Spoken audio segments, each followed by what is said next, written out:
to the republic for which it stands, one nation, under God, indivisible, with liberty and justice for all. Guns, self-defense, concealed carry. This is the Patriot Defense Podcast. From the war room in Idaho's high desert, here's your host, Todd Echols. And we are back once again into Saturday afternoon, and we are tucked away in the war room somewhere in the high desert of southern Idaho. And joining me tonight is Mr. Mark. Mr. Mark is here. Let me jump in here really quick. We need a little feedback, folks. It's been a little while since we've done some Facebook Live stuff, and I struggled a little bit with the computer. That's not really new news, but can you guys hear us? Just a quick yes, a quick anything. Do we have some audio? Maybe you need to comment on there. Audio. Do we have audio on there? Is the audio working? I don't know. Someone respond. Put audio, A-U-D-I-O. Audio. Not adios, audio. I didn't say, did I? Oh. No, you did. I'm like, wait a second. And, okay, we'll find out here in just a minute. How you been, Mr. Mark? Been pretty swell, in the words of Leave It to Beaver. Swell. Hey, They can hear us. Thank you, Glenita. Cool. So you've been swell. What does swell mean? You've been sweltering? Yeah, pretty much. Yeah, It's like it's like 178 degrees out in the shade today. Well, I don't know if it's that hot. It's freaking warm. It's freaking warm. Yes.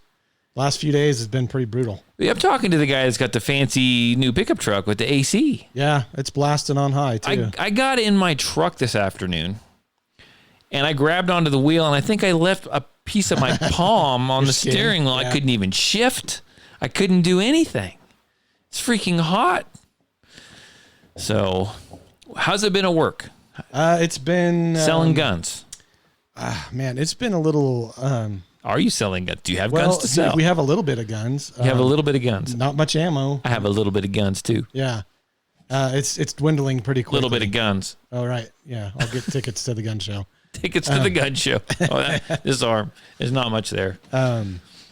Yeah, so it's been, I don't know. It's been really weird. So what are people buying when they come in? Still buying a lot of 9mm. So do you guys get some guns in, though, we right? do. We're kind of scraping the bottom of the barrel, as I put it, getting in anything we can. Like no more high points. We're sold out. You're sold out. Yeah, sold out of high points. Even that awesome one with the camouflage pattern on it. The fancy guns. Yep. Fancy guns are gone. Yep. We're still selling a lot of G2, G3s. As far as handguns are concerned, so right now handguns are really hard to come by to a certain extent. You're selling the crap. What aren't you selling as far as handguns are concerned? What aren't you selling? What stays in your case the longest? A lot of the Target 22s, like the Target 22s, Ruger Mark IVs and stuff like that. So people, they're more after the defensive style guns than the Target guns. Yeah. Is that like typical, or is that just what's happening now? It's fairly typical, but I would say it's gone way down in the sales of those people guns. Are buying guns for like one reason. Yeah. I mean, you watch the news, you watch TV. Yeah. There's nothing good on it anymore. It's all bad stuff. So people are seeing that. So and then they're taking action. You said people watching the news. So there's this new song coming out. I like some weird music. Glenita has heard this song, and it's by this guy named Mises. And the song is News, and it stands for Never Ever Watch the Shit. Oh, yeah. Yeah.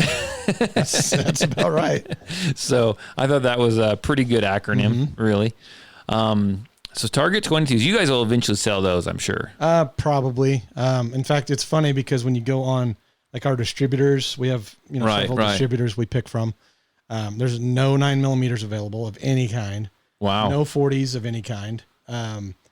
There's the ones that are available are the 22s like that. What about the expensive guns? Are those going too? So there's a few of those available only because there's, it's a very, very precise market for those. Sure. But you better check comments. A lot of CZ stuff is still on the shelf. So, and they're really not that expensive. The CZs are actually really good. CZs are really nice guns. Yeah, really good option. Why do you think they're not buying the CZs? I'm not sure. Maybe we need to move them up a drawer. What are they, like $600-800 or what? No, they're $500-600. I mean, there's one that's like a CZs have been around a while too. But you're talking like the P10, the P10C, different the P09. Those are pretty affordable gun. Yeah, they are. When you get into like the CZ75, it's the threaded barrel, it's all that stuff, so it's a little more money. But right. But no, those are a great option, and they're just kind of sitting there. So not doing much. I'm really surprised that they're still around. Actually, someone will end up buying them. Glock drawers completely wiped out. And probably if you get any of those in, they probably just go fast. Yeah. It was the first one to pretty much get emptied. What about your Smith & Wessons? Smith & Wessons, we got shields. We got a few of the Easy 380s. We got, the regular shields, 2.0s. All the full size, like 2.0s, we're done. We don't have them. We've got a Gen 1 in there, but that's about it. What about 1911s? How they've been selling? 1911s have actually been moving.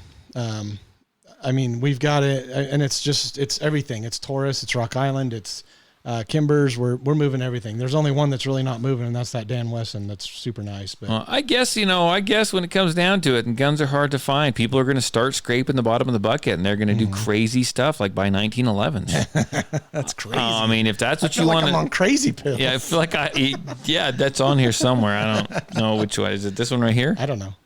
Doesn't anyone notice this? I feel like I'm taking crazy pills. That's the one right there. One, yep.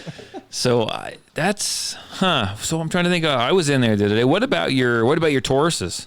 The G2s, like the G2, G3, G3Cs. They're moving pretty good. The G3Cs, you guys, those haven't been out for very long. Not very long. They came out the 15th of June. Was like their debut. How are those? There was no lead up to that, by the way. Just bam. Nobody knew anything about it. I mean, we did, but we weren't allowed to talk about it. They just showed up. Bam. One day they became available. Yeah, you can't talk about that stuff ahead of time. You're not allowed. We're moving them. I mean, they're still a little slow. I think the G2s are still moving faster, but I don't think there's anything wrong with the G3. They've taken a few things away from it that they had on the G2. Well, it's got a better trigger, though, right? It does have a little better trigger. There's still a long uptake in the trigger, but right. Once you get past that and go to the reset, it's not bad. Right. So. Well, you're gonna have to buy one because I want to shoot one. Yeah, it might happen. I got my 5-year, and bugs flying on my face. Been working there for 5 years now, so I got a little award or whatever they call it. Did you? 5-year achievement. Got $100 gift card. Well, congratulations, sir. I nice. didn't get you anything. You're gonna smack that. I am gonna smack. You're gonna whack. I do see my eyes following it around. Trying to get that bug. That's funny. Trying to sit on me because I've been out roasting in the sun since 8 o'clock this morning. But hey, I've got good news. Yeah, where have you been? We'll talk about that later. Yeah. We got some better news. Okay. I, my friend, have worked hard around here, and guess what? I was employee of the month. I still think that should have gone to me. But. Did you? You haven't seen my new employee of the month board. Oh, did you make a board, like a placard? Yeah. Oh, cool. And guess what? I've won the last 7 months. Yeah, that's cool. I'm working hard. I'm sending people to you. That should count for something. It pays to work hard and get employee of the month. In fact, I heard a rumor that at the end of the year there's going to be a drawing. Oh, nice. For a new firearm. And if you get employee of the month, every time you get employee of the month, you get your name put in the hat. Did your wife okay that? Fingers crossed. Fingers crossed I'm going to get it. I'm cool with the parking spot. That's cool. Okay. Well, yeah, you got a parking spot out here. Yeah. Oh, shoot. Well, that's good. That shows you're working hard. Yeah. Actually, you know what? All joking aside, I'm not complaining. It has been so freaking busy around here. I was looking forward to my vacation, so I took a vacation last week. I was gone all week, and I was, it went pretty good because I'd planned for it, right? I'd scheduled around it, but part of me was like, man, I should be there, like snapping up this business as much as it was. Yeah. But I tell you what, for the last probably a month and a half, close to 2 months, I've been pretty busy. In fact, the last 3 weeks, I mean, I wake up in the morning. It's my schedule. Wake up in the morning. I go run. I hit the gym. I come home and bam, classes start. Like you guys haven't seen me at D&B hardly at all. Not much. Just the other day. I mean, Bugs just back for a little bit. Yep. So the classes start at like 10, sometimes 11 o'clock in the morning, and I'm literally have classes till like 5, 6 o'clock. The other night I was out there till almost 9 o'clock. Wow. And I tell you what, it works great, and and everything's going fantastic. And then all of a sudden, Mother Nature decided to go ahead and stick us with 104-degree temperatures, and that kind of slowed everything. It didn't slow everything down, but man, it made it a little. I'm watching that thing just fly in your face. It likes me. Yeah, but it's kind of nice though, because the private classes that was kind of the part of the market that I wasn't touching as much. You know what I'm saying? It's made out of rusty scout parts. Yeah, it's a good placard. yeah. That was a part of the market that I kind of wanted to break into, right? Because there's not a whole lot of private classes being taught around. There's some, but not a whole bunch. And I tell you what, I'm stacking them in. I'm filling up next week already. Next week's almost full. I've noticed a lot of interest in it. When I mentioned it to people at the gun counter. Brand new gun owners. Yeah, and that's what a lot of it is they don't necessarily ask about it, but given the position that I'm in, I can tell when somebody's new to firearms. You might get Employee of the Month yet.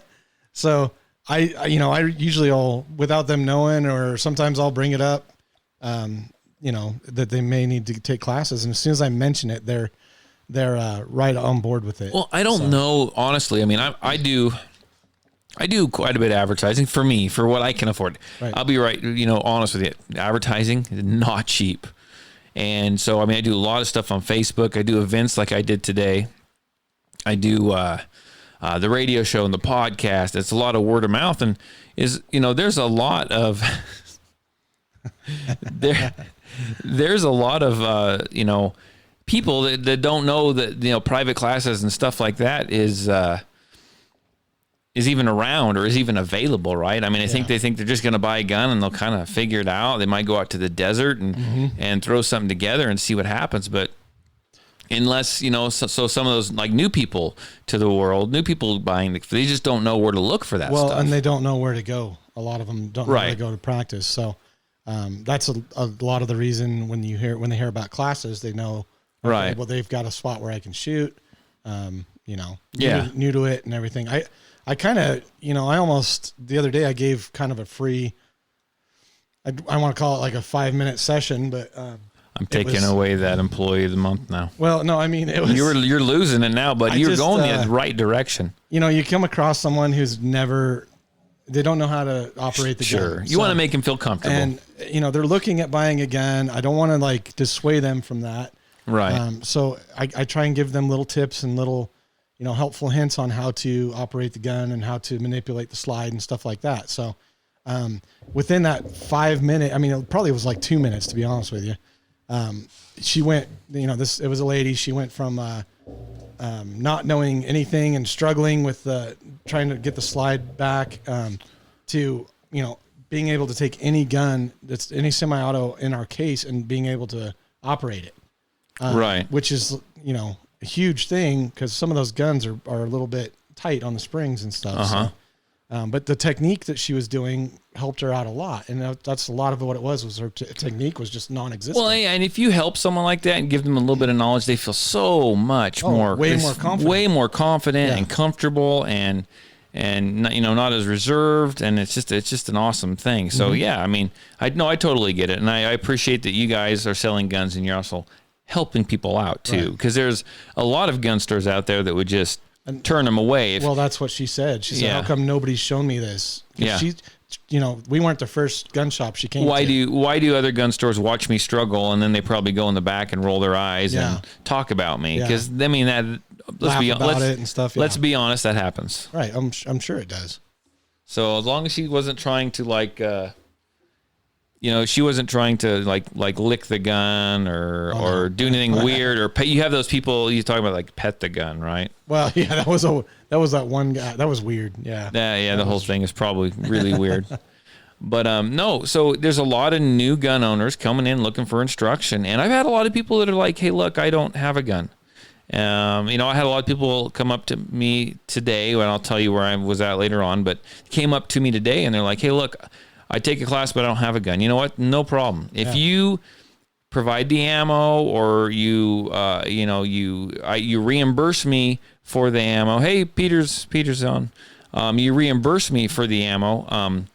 you can use my gun, right? Get you started. It make you feel more comfortable so you can go out and find a firearm that fits you. And it's just much easier that way. Granted, there's not many firearms floating around out there, but if you find one that you like, then you can keep a specific eye, right.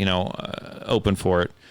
So I tell people, don't let that stop you, right? I mean, ask around, ask whoever your instructor might be, even if you're not from around here. I mean, ask, say, do you have a gun I can rent? Do you have a gun I can use? What's the charge? Is it for free? And I bet you that they will help you out somehow. Yeah. Even if somebody's in the business of training or anything like that, I mean, it's going to be to their benefit to have guns available to people to rent and stuff like that to use. So, they'd be stupid not to. Yeah. So I'm going up to the Facebook Live here, and James says to Mark, thanks for the recommendation on the TX22 that you sold him. He says his dad loves the thing. So TX22, man, fantastic little gun. It is. We've talked about it and talked about it. I know just not too long ago, I think it's probably really hard to find like everything else was. But Kel-Tec came out with a little 22, didn't they? Yeah, so they've got two. There's kind of a futuristic, weird-looking one. And a smaller one. And then the smaller one. So there's the CP33, which is the futuristic. That's all weird-looking. Looks really like well balanced. Freaking phaser. It is very weird. And then the new one is the P17, which there's a lot of people after the P17. So the P17, what kills me about the P17, I've seen one. What I don't, and isn't, this whole slide doesn't move. It's like part of the slide. Part of the slide. And so I don't like that. Now, if you're just looking for a 22 to go out and shoot, there's nothing wrong with that. Mm-hmm. But if you're looking for a 22 that is kind of, because a TX22 is not very big, but it's not really small either. It's like medium size. And if you're looking for one that simulates an actual combat style 9mm, 40 cal, or whatever, it's the same controls. The whole slide moves back, so it's not that weird gimmicky 22 type stuff, right? And the whole slide moves. Capacity is very much similar. And the thing runs. And I think that, honest, if you can find one, for me, I think as much as that Kel-Tec has a lot of popularity, I think that TX22 is the ticket. Yeah. For sure. How's yours run? Have you cleaned it yet? No, haven't cleaned it yet. Very nice. Hey, Sam. Well, yeah. So you still been shooting it? Not as much. I've been. How many rounds do you think we got through that thing? Oh, I've put over 1,000 through it. I know. And we haven't cleaned it once. No. And we've had like 2 hiccups, right? One that I know of, maybe 2. And I think that was more ammo than it was. Yeah, because it was a dud. Because we put it back in and it still didn't fire. Yeah. So. That's pretty impressive for a semi-auto 22. It really is. I was super impressed. So I just thought of something here I want to talk about real quick. Well, first of all, we'll talk about where I was at today, and then I'm going to come back to this. It's about a firearm that I had the opportunity to shoot and an opportunity to teach someone to shoot, and it was an interesting deal. But I was at a Freedom is the Cure event. So it was a freedom event. We started at like 10 o'clock today and went till 4. And we had a bunch of local speakers from Idaho come in and speak on just things that they knew about that kind of included freedom. We had some people talk about why we have the right not to cover our face with a mask, and we had people come in and talk to us about freedom of religion and all that kind of stuff. And I was fortunate enough to be able to be invited to speak. My first real speaking gig. And right. The video is posted on the Facebook page, so if you want to see it. Yeah, and I may just, I don't know, in a few days, I may actually go ahead and redo that speech I'll just do a real quick short podcast and just redo it for a quickie podcast type deal. Yeah. But I was nervous, man. I was nervous. I didn't really know what I was going to say, and I was invited to do this about 5 weeks ago. I think I called you right afterwards, and I don't know. I of course wrote the speech, yesterday. That's how I got through college. Yeah, there you go. But I was nervous, but I was able to get up. I'm really good at getting up and talking into a mic. I can do that for the podcast. I can do that for the radio show, right? I'm still a little nervous. It's really weird. You've been doing this for a while. Don't you get a little nervous before you start? A little bit? On the podcast? Yeah. No, not anymore. Oh, I still do a little bit. I tell you right now, I was itching to get back on here. You missed me, I Mark. I've been doing is listening to podcasts for like the last 3 weeks. Before we got on the podcast and he walked into the war room, we held hands and did the happy dance. Yeah, I was happy. It was like good time. And he brought me, show him what you brought me. I brought him some war room swag. Yeah, while you're doing that, I'm going to keep talking. But no, I did the speech. Go ahead and check it out on Facebook. Let me know what you think. It's already done and over with. So if you got any comments, I'd sure like to hear them, but I can't change it now. Yes, we're a big federal ammo supporter, I guess. That works. So, but no, it was. I felt like it went really well. People seemed to like it, so I was honored to be able to. Chosen to get on and talk like I did, and I had a booth set up, and I met lots and lots of people, and it was like 178 degrees out. The big Glock. The big Glock. Yeah. Mark came back and he bought his big Glock. Yeah. Well, something anyway. Black Lives Matter.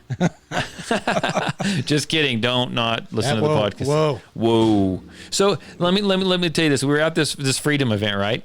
And they had the 3%ers, or as I like to call them, threepers, and that's a term of endearment. But they were there kind of providing security. And you know what? They did a really good job, as much as I've kind of talked.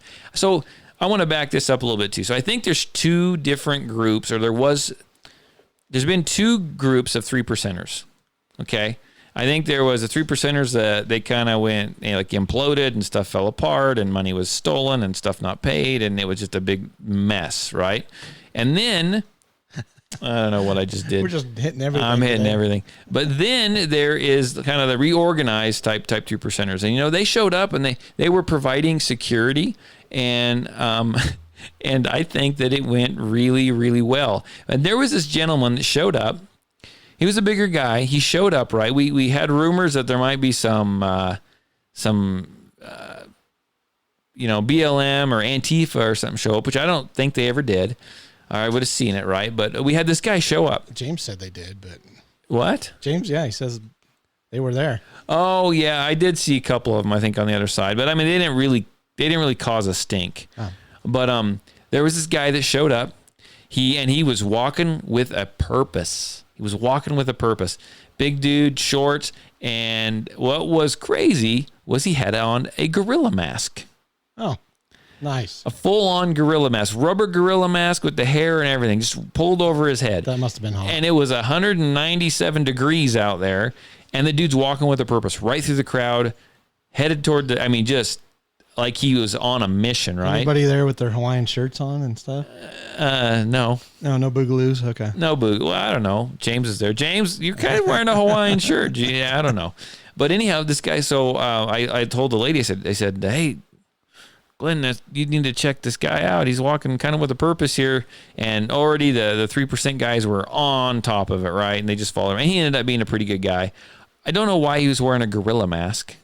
Comic relief, maybe. You kind of, but yeah, he had to be hot though. But I don't know. It was interesting, but it was a great event. I enjoyed it. I had fun. It's good to be home where it's a smidge cooler in the war room, not by much, but fans a little blown. but a little bit. So let's do this. I think that we need to actually we're going to take a commercial break. Come get the best firearm training available without the ego at Patriot Defense. You need a teacher, not a drill instructor. Come see why Todd Eccles with Patriot Defense has the longest running firearms instruction business in the Valley. Patriot Defense offers Idaho enhanced firearm permit classes. Contact them today to set up a private or group class at patriotdefense13.com. You can also call or text with any questions or to register at 620-794-6223. That's 794-6223. That was a little awkward with the Facebook Live going on. Really? You play the commercial and you're like, what do we do? That's our sponsor. Patriot Defense Patriot Defense we have a sponsor? Yeah. Hot damn. Yeah. We've made it. We have arrived. We have our own sponsor. So I had a lady come to class, and she had she was really new to shooting. She had some... some problems kind of with her eyes, just a little bit, But she had a gun. It was a SIG P365 SAS. Oh, okay. So explain what the SAS is. SIG anti-snag is what it stands for. Oh, that's not creative so, at all. Yeah, Jeez, no. I'm disappointed, SIG. So it's where they shave the top, or they don't shave anything. They just don't put any sights on the top of it. They skip that integrate part of the sight into it, which is, we've already discussed this on a previous podcast, is no different than painting a dot on the back of the slide. So I've never used this sight before. Okay. Well, I personally have a problem with it. I bring it up and I take 2-3 seconds before I can actually find it. Right. Which, I mean, a gun like that, I'm just going to point and shoot anyway. So I think the guy needs to treat it like a red dot. I think you need to, when you pull up a red dot, you don't always find the red dot, and it's that muscle memory thing. It's kind of like when you hand your kid a rifle with a scope on it, right? And they spend freaking 45 minutes. I can't see through the scope. I can't see through the scope. And you're like, you got to figure it out. And then once you pull that rifle up, your head's going to go, your cheek's going to rest on the same spot every time, once you figure it out. Now, the one thing that I don't understand is, I get what they were trying to do with the sights. Right. But the slide stop on the side is shaved down. And it's very difficult to do anything with it. I don't usually use that, but let me ask you this. When's the last time you drew a gun and it got snagged on your slide stop? Exactly what I said. I mean, never, right? Yeah, it never happens. It's like they tried too hard and went a little too far. Yeah, they went a little too far. So this lady hadn't really shot before much, or it'd been a long, long, long time, right? Now, if you look at those sights, those SAS sights, it is like a fiber optic. And I'll tell you, it's bright as all can get. But it's a fiber optic, right? And it's a circle, like a ring. It's a ring with a dot in the middle of it. And so one of the things I notice when I'm training people to shoot a firearm, and they're new, and we talk about using the sights, right? You always have to start out at the basics, the fundamentals. When you're teaching them how to use the sights, it's you line the sights up, 3 dots, 1, 2, 3, and the one in the middle needs to be level, flush, and not high. If it goes 1, 2, 3 and makes like a triangle, your shots are going to be high. Yeah. If it's a triangle upside down, your shots are going to be low. It needs to be a straight line, so that needs to be even. Yep. And when I teach people that, I can't get in their eyes and see what they're seeing. I just can't do it. Right. I wish I could sometimes. And a lot of times when you teach, you're talking about grip, trigger press, sight picture. You're talking about stance. They're nervous. It is what it is. They always kick something out. And it always seems to be the sights. They kick it out because they line them up, but they're not in a line. And you ask them, you go, do you see that center, the front sight dot?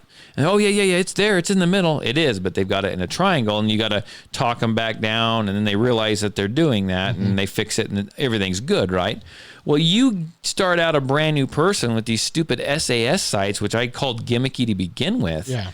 And it's really hard at first to determine whether or not the gun is tipped up or tipped down. Does that make sense? Yeah, absolutely. And the only way to do it is you got to put that dot right in the center of that ring.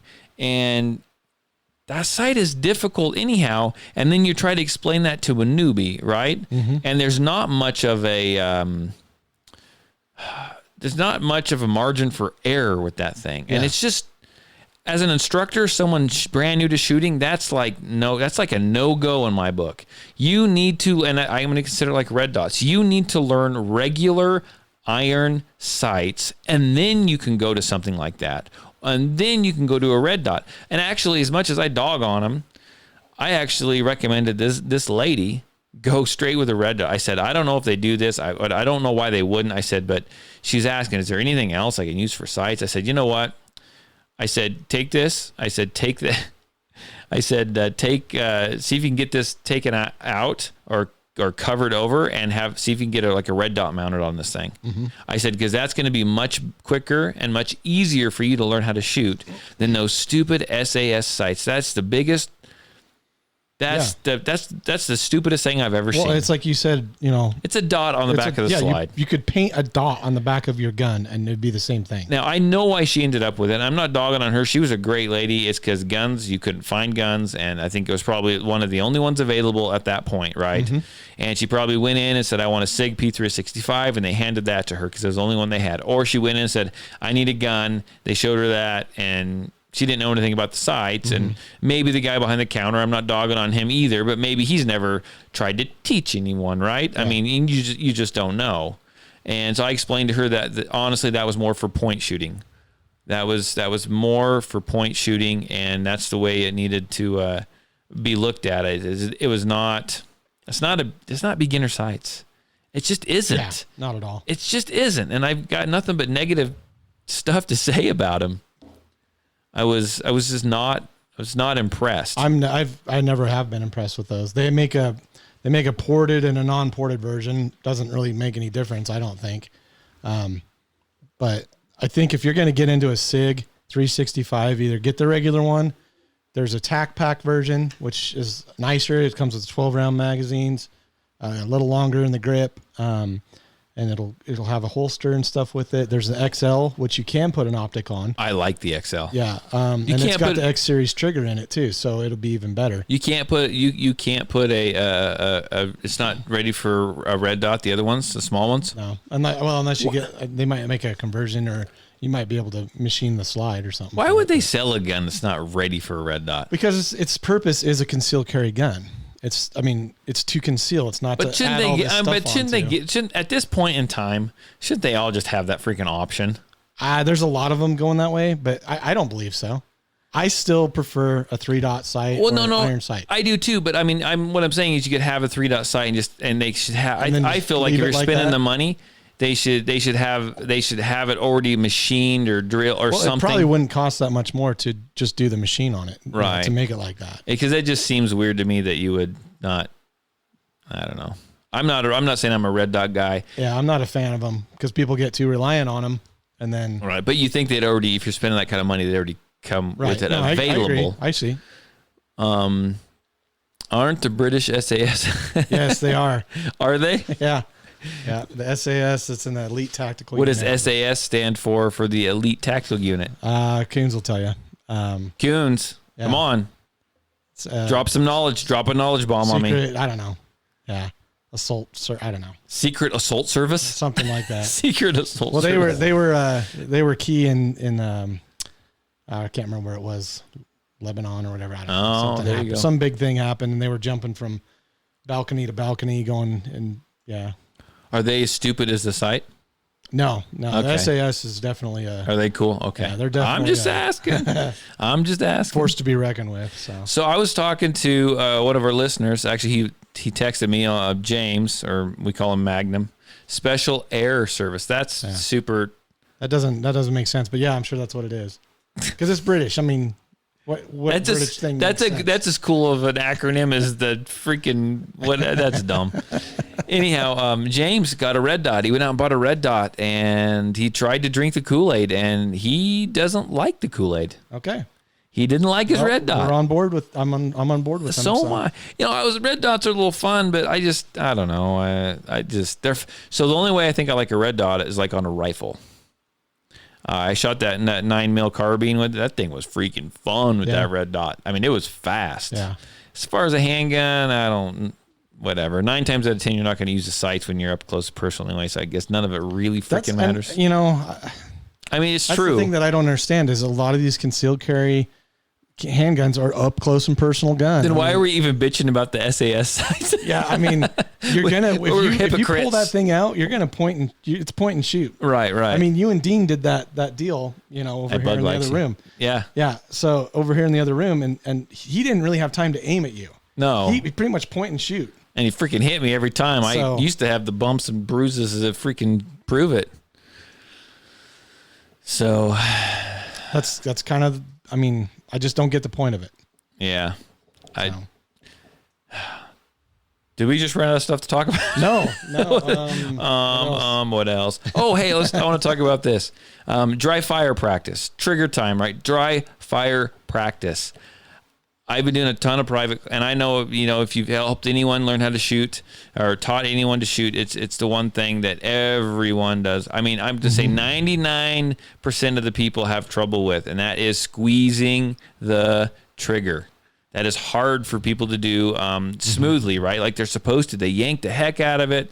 And I've been concentrating on my classes more on dry fire. We spend a ton of time dry firing the handgun. It is key because it eliminates a lot of the flinching. Yeah, so it does. I've had people that, I've been kind of busy, so I've had people that have scheduled classes like 2 to 3 weeks out, and they don't want to shoot their gun until they come see me. Well, ammo shortages and stuff too. But they sit there and they dry fire, and they spend the next 2 or 3 weeks before they come in here doing nothing but dry fire.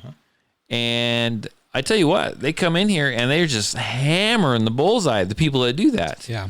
So it's dry fire is so important. Learning how to press that trigger and not move the barrel of that gun is so important, because that shot's going to go wherever that barrel's pointed at the time. Another way to learn, it's kind of it's comical for the person that does the loading.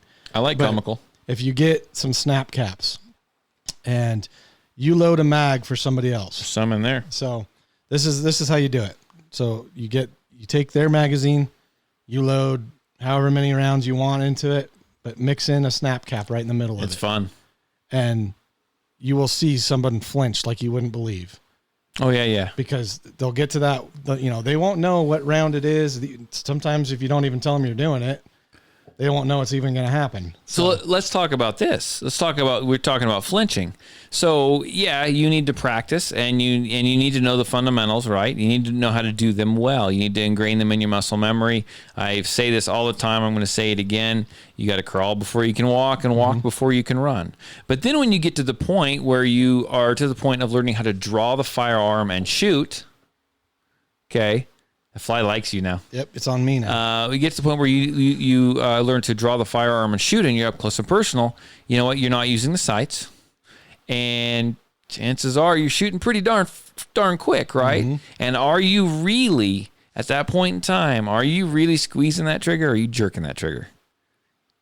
I mean, okay, so your adrenaline's going. It's a heightened situation. Yeah, you're jerking the trigger. Your breathing's going. I mean, yeah, you're jerking that trigger. Jerking the piss out of that trigger, and but you're up close, and so I have actually had people say, "Well, why do I need to learn the fundamentals?" And I don't know if they really were asking that, or if they're just like, haha, we're going to challenge the instructor guy. Yeah. I'm like, well, you're going to do some of those in that situation. You may not use all those fundamentals, but you're going to use some of them. But some's better than none. Some is better than none, right? And it's just interesting to me though, because and I'm not, I've had people get a hold of me, and I'm not picking on anyone because it's a good question, right?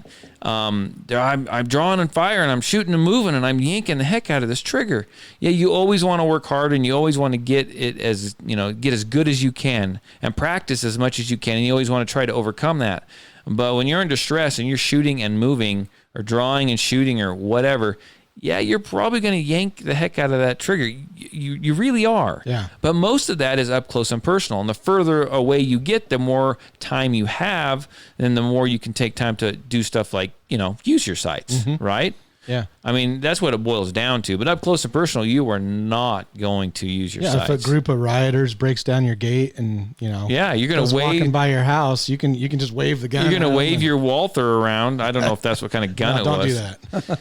But so I don't know. That's just kind of it's probably a Jennings or like a Phoenix Arms or something. It was a dummy one gun. One of those guns. It from wasn't the 80s. even. It wasn't even. It couldn't even fire. Oh really? Yeah, no, I didn't it was know that. like a training gun or something. They actually had to put it together and make it work in court. Oh wow. So, wow, everyone's probably wondering what the heck we're talking about now. Oh yeah, I mean, no, everybody should know by now. It's all over the media and stuff. But I'm trying to think of what else I've seen in class lately. I don't know that I've seen.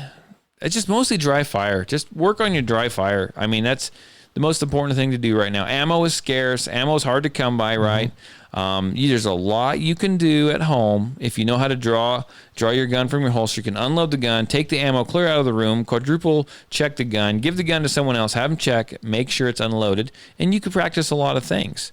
You can practice the draw, the presentation from the holster. You can practice, the sight picture, the trigger press, the grip, your stance. You can do all kinds of stuff. Do it in front of a mirror too. Yeah, I like to do, and I know it sounds silly. You kind of think it's weird, but boxers even will box in front of a mirror. It's very you can see what you're doing wrong. So here's, and I used to do that a little bit, and doing that kind of weirded me out. I mean, I was too focused on that. Because you were doing the Bloody Mary thing, weren't you? Yeah, Bloody Mary. Yeah. So I was too focused on the mirror, not paying attention to what I was doing. What I found actually is if you have someone do it, or if you set your phone up on record yourself doing it like a dozen times, and then stop and watch. And you can, when you watch, you can actually slow it down, and you can watch it in slow motion, and you can pick out what you're doing wrong. Yeah. And that's actually pretty invaluable tool to kind of see what you're doing. Yeah. That's what I've figured out anyway. But there's also other options. And I do think you need to go dry fire, or not dry fire. You do need to go do live fire at the range.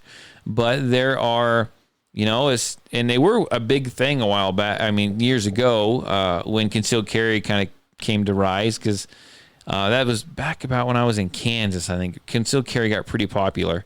And they started off getting like 22 conversions for all these Glocks and whatnot. Yep. But then when the 22 ammo was hard to find, people really started getting into the airsoft.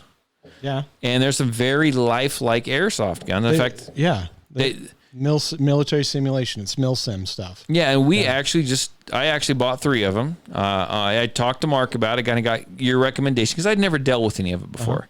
And I tell you, it's pretty lifelike stuff. When you're actually... This isn't just a spring. And we're firing this with I'm firing mine off of freaking propane. Yeah. So, it has the blowback. It's pretty, it's a pretty good pop out of it. Yeah, it's not like an actual, bullet. It'll leave a pretty sound, good indentation in my sheetrock. You do hear it. But one thing you get out of it is if you're ever actually playing airsoft, if you ever played paintball before, you get that adrenaline rush. I mean, you don't want to be hit by them. They hurt, Right. And so it's that pain penalty. You do. Yeah. And so your adrenaline's up, your heart rate's up, everything's getting up when you're doing this stuff. And, you do this force on force stuff. And right. It's actually very helpful. Oh yeah. It doesn't make you want to go out and, you're not going out looking for a firefight, afterwards. Right. But when you're in this game where you're doing, even if you're just doing capture the flag or whatever. Sure. But you do get your adrenaline up, and you get a little bit of taste of what it's like to be in a scenario. Right. Like that. Well, and we were talking too. So my thoughts I was just more curious than anything about them. They're relatively cheap. I mean, and you can find them, unlike actual guns right now, right? Yeah. I bought mine off of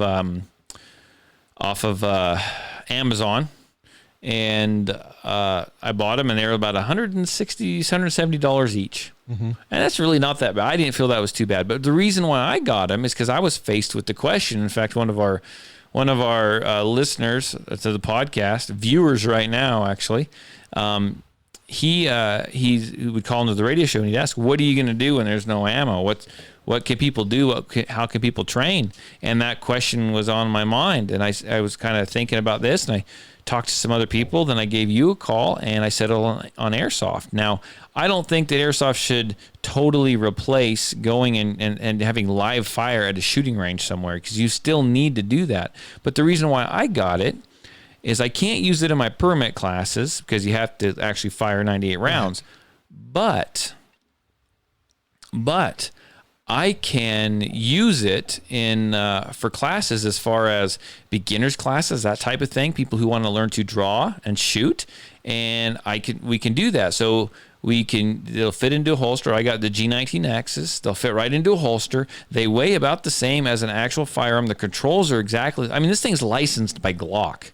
So it's pretty Glock gives their specific, approval, And you load it up with this propane gas. It's really easy. You can actually fire BBs from it, but you don't have to. And you can squeeze the trigger. It's got a Glock trigger. It feels like a Glock trigger. Mm-hmm. Sights are the same, and you get a full blowback of the slide. So you actually do get a noise, and you actually get a recoil. Yeah. And I think that I could teach safety with it. I could teach fundamentals with it. And instead of going out on the range and shooting 50 rounds, I could have someone fire, 20 rounds or 25 rounds or whatever. If someone wants to go out and blow through all their ammo when ammo is scarce, I'm fine with that. But if someone struggles to find 100 rounds, they don't want to take a class because they don't want to use their ammo, I have no problem. That's why I got these as an in-between to doing a lot of stuff with this firearm or this airsoft gun, and then going out and shooting some live ammo out on the range, but maybe not as much. I mean, does that make sense? Absolutely. One of the things you run into is liability. So Sure. If you're teaching someone how to draw the weapon, the potential is there that they could put their finger on the trigger and blow their foot off. Yes. So the nice thing about something like an airsoft gun is that you don't have to worry about that. Yeah, they might ping themselves in the toe or something with a BB, Right. but it's not gonna blow their toe off. Yeah. I mean, grab that airsoft gun real quick, and I'm sure everyone knows what an airsoft gun looks, but I've never messed with them, to be honest with you, but I was really impressed. I mean, really impressed. I mean, Primers and stuff like that. what? There's a primer right there, I think. Oh yeah, there's all kinds of stuff. So if you take that orange tip off, I mean, it looks like a real, and that you put that magazine in there, the magazine's where all the weight is. That thing looks just like a weighs, it feels, it looks just like an actual G19X. I mean, it's even got that ugly freaking brown gold color to it, right? Yeah. I mean, it's absolutely insane how correct it looks, how specific it looks.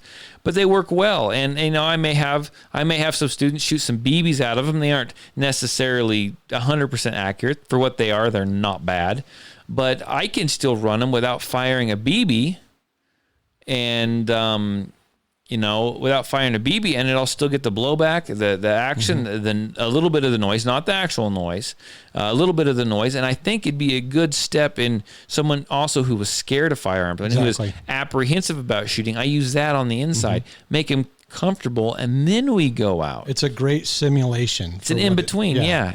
I'm actually have sold a couple classes, I think, because I have talked to them about using this gun. I've explained what it is and said, hey, we can stand in the classroom where it's cooler. Yeah. And this, like I said, this would be a good in-between, but I just want to make sure everyone understands this isn't replacing actual live fire. It's going to help it, right? But live fire, you still need to go do that. This isn't. And I mean, I've seen it, front lines, ammo shortage. Yeah. I've seen it. So you're going to have a hard time getting ammo out there. And I can buy 5,000 BBs for, if I want to buy the cheap stuff, I can buy 5,000 BBs for $7.99.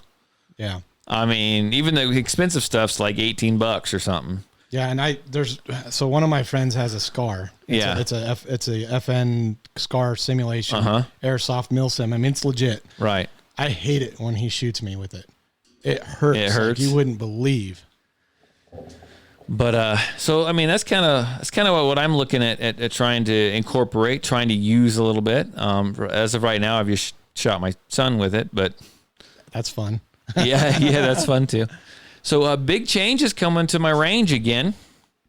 What are you doing now? I'm having that awning and the sides extended out on that deal. The construction, hopefully, if it doesn't get pushed back a little bit, but I've agreed. Construction on it will start around the third week of August. Nice. Third week of this month. So in a few weeks, they're going to start on that. And I think I've even got a line on an old wood stove that I'm going to have installed in there. Oh, cool. Give me some chairs or some benches or something. And I think I'm going to have a pretty good I'm really interested to see how that works in the winter.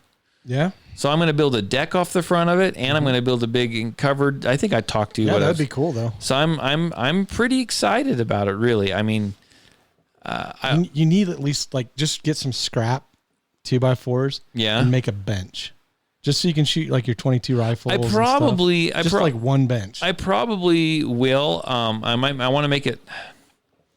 I probably will. I'm going to figure something. I want to get everything built first, and then kind of see, because I have to make it portable, because I don't want it to be right in the way. So that, or I'll buy something and just have it out there. Yeah. Anymore, as much as I don't like to spend money, I'm all about just buying it and being done with it. I'm getting old, man, and I can do. not as motivated. Yeah. So. Well, you got a lot. You got a lot that you've done already. I have. So, I mean, So it's understandable why you wouldn't want to. let me throw this out there. So anyone that's been to my range, and it's kind of a specific question, I suppose. So I've built target holders, right? I've drilled those holes in the railroad ties, and I put target stands in there, and I staple cardboard to it. Well, I need to bring in some more dirt because the dirt weathers after a while. You shoot it and it falls down, right? So I'm gonna bring in more dirt, but where that's at, I don't have a wide enough area to really stack a ton of dirt because it's just gonna fall down into the range. So I have actually thought about, even though I got those drilled out for target stands, I've actually thought about bringing more railroad ties in and stacking up railroad ties higher, and I screw them together and stabilize them, right, so they don't fall All over, yeah. But what do you think it would be like? What do you think it would be like if I did that and I just stapled my targets to the railroad ties? So you're shooting into the railroad ties? I was thinking about that. Besides having to replace railroad ties, I'm looking for suggestions, pros and cons here, right? I would still have dirt behind the railroad ties, but I have a wall of railroad ties I'm shooting at. What are the pros and cons? How quickly do you think those things would get shot out? I think it probably wouldn't take very long with as many people as you have come through. You think? I don't know. Is that a bad idea? I mean, I personally think the dirt would be the ideal. I'm afraid I'm going to have to move those railroad ties this way to get more dirt in it, though. We could always, hey, anybody's got like old phone books, we'll just take those. We'll just stack those up in there. So now, and you know, one of the listeners, James, has suggested, and I appreciate the suggestion. He suggested like tires, like burying tires in the dirt. Have you heard about that? Yeah. So I also heard too that I think it was newer tires that they'll kick the bullets back out at you. I don't know. I mean, they're belted, but I don't think that. I mean, I don't know if that's what I've heard. I don't know if if you put them like I don't know. If you I don't know use if I'm the ready to take sidewall, that maybe risk. The sidewall would be not as tough as the the tread part, I guess. Right. But I don't know. I'll have to figure it out. I might just I don't know what I'll do. Maybe I'll add something onto my fence. Anyhow, whatever. That's my problem to figure out. But I was just throwing out my ideas, right? I mean, I'm already. It's pretty sad when I'm already looking for ways to spend money for next year. And that's not. I'd be honest with you. The range is nice, but people, that's not fun. That's not fun money to spend.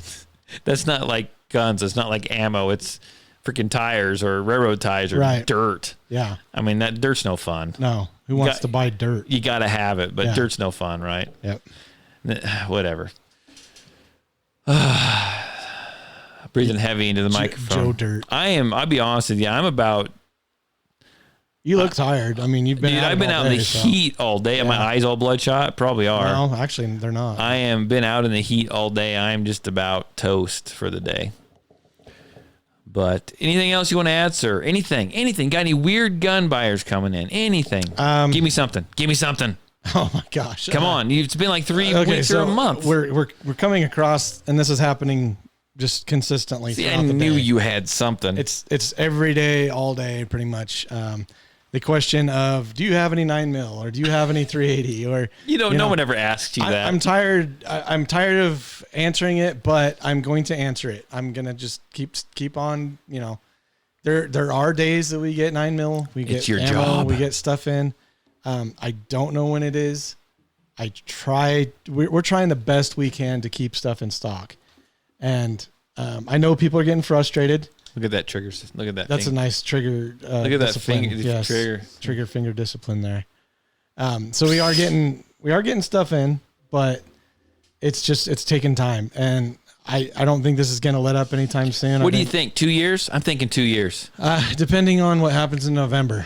So here's the way I look at it, and this wasn't necessarily my idea. I've heard this from someone else, and it makes complete sense to me. So, if the election's coming up, people are like, it'll get better after the election if Trump gets in. If Trump doesn't get in, it's not going to get better. It's going to get worse. If Trump gets in, I think it's going to get worse too, because I think you're going to have riots in every major city. Yeah. Either way, it's going to. Either way, I think you're looking at 2 years.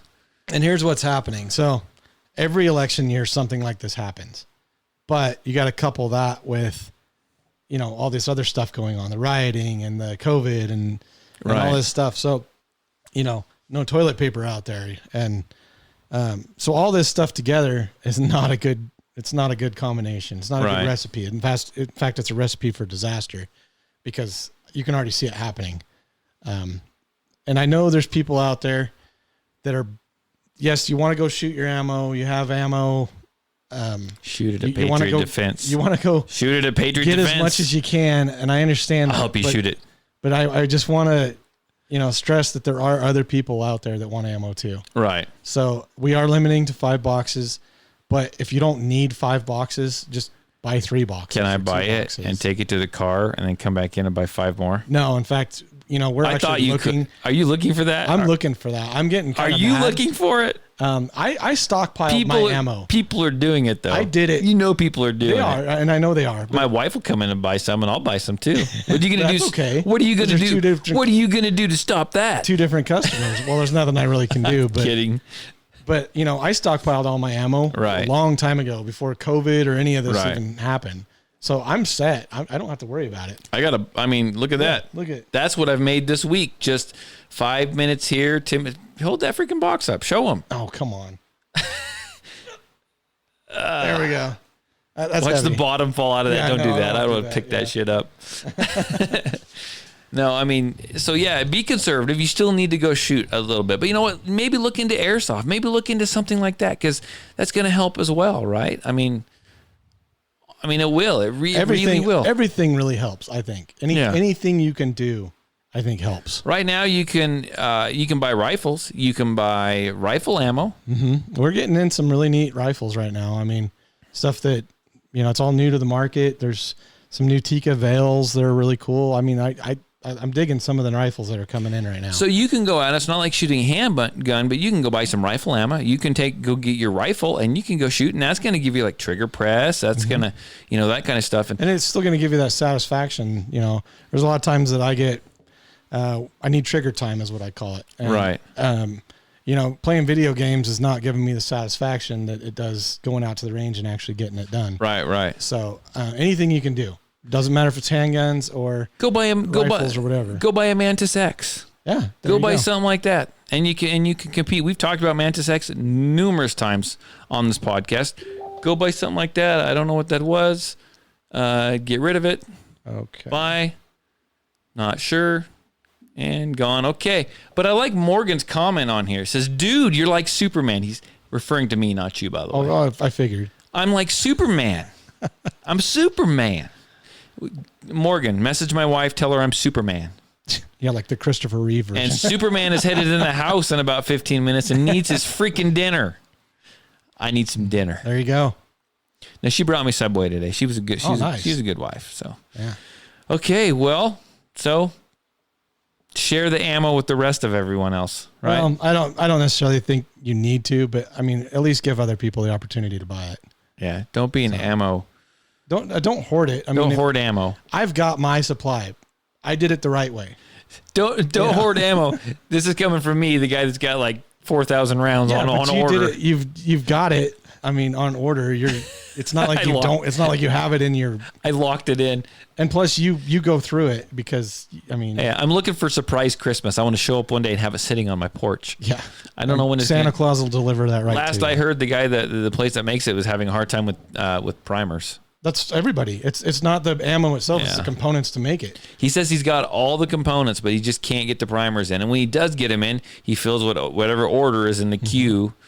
And well, it's because I think what I heard was one company, just bought the whole lot of primers. Well, and they're still making primers. Like I forget the number, but it's like I heard that up in here in Idaho, CCI.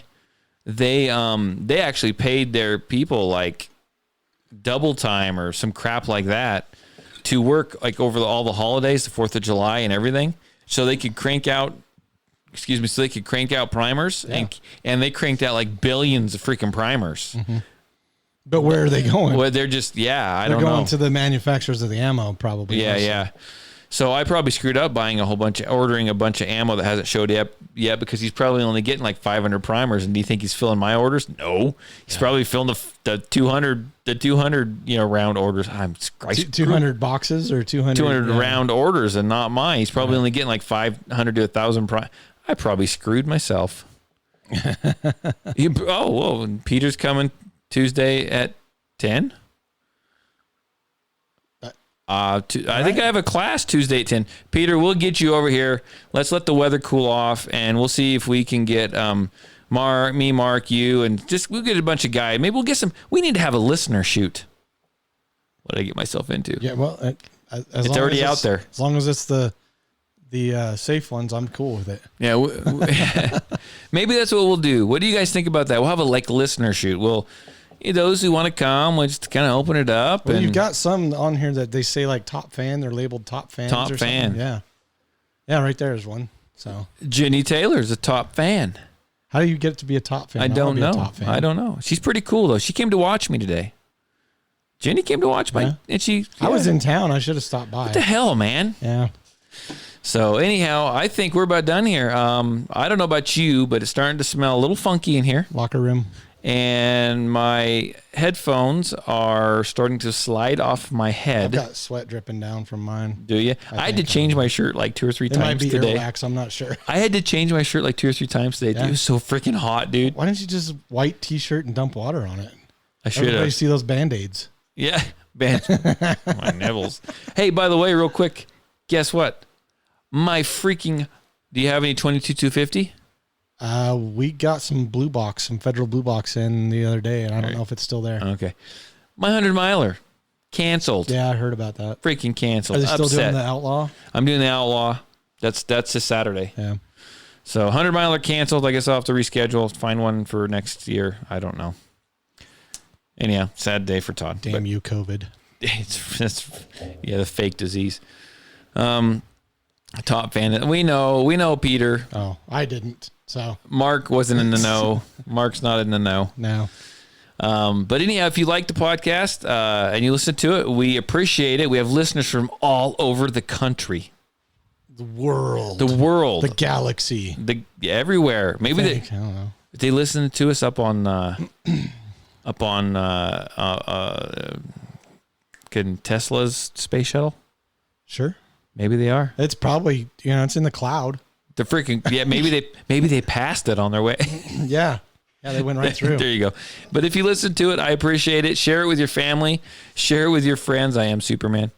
I think he was referring to me because I have the ammo. No, just kidding. No. Share it with your family. Share it with your friends. Grab your friend's phone. Make them subscribe to it. We surely appreciate it. There's still some people that are probably out of work. I know in Idaho we got back to work, but there's some places that are still shut down. So they are listening to this, and we do appreciate it. You can comment on it. You can say hi. Tell us a story. Tell us what you don't like. Whatever you want. You go ahead and you can call me. You can text me. Area code 620-794-6223. It's area code 620-794-6223. 100-mile run is blessing. No, it's not, Jenny. I'm sad. I went, you know what I did when I found out it was canceled? Cried. I went home. I cried. After I cried, I ate my weight in tofu. Ew. So if you guys have any other comments or anything, tofu and kale, and you can't get a hold of Todd, come in and see me at the store at the gun counter. I will relay anything you want to the podcast. Yes. Yeah. Yeah. So, let me know. If you want to just come in and say hi, if you're a fan, it doesn't have to be a top fan. If you're just a fan of the show or whatever, you don't have to be a Jenny Taylor fan. Yeah. Come on in, say hi. I always like hearing from everybody. So yeah, do that. Say hi. Buy some. Ask him if he's got any 9mm in stock, because he just might. It's all right. You never know. It shows up out of the blue. So. Shoot. But you can find the podcast. We should probably tell them. You can find it on Stitcher, iTunes, Spotify, anywhere else that you can find a podcast. We're probably on there. They've probably tried to kick us off at one point, but we're probably on there. We're kind of like. I don't know, what do we like? A bad rash. You just can't. I was gonna say that's that thing that doesn't go away. You just can't. You just can't get rid of it. You just can't kick it. My love for tofu just will not go away.